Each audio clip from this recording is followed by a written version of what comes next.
Hey guys, so in today's video I'm going to show you how to open Steam links in a new tab on Steam. So let's get started. Open up your Steam and find a link that you want to open in a new tab. For example, for me it's Rainbow Six Siege.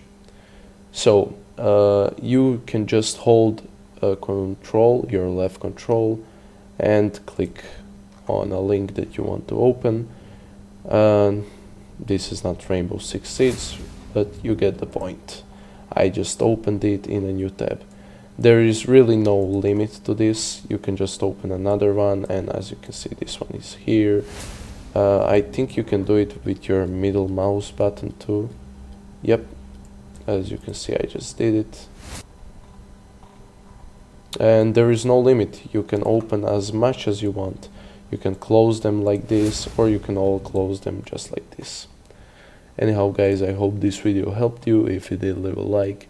If you have any questions, feel free to ask down below in the comment section.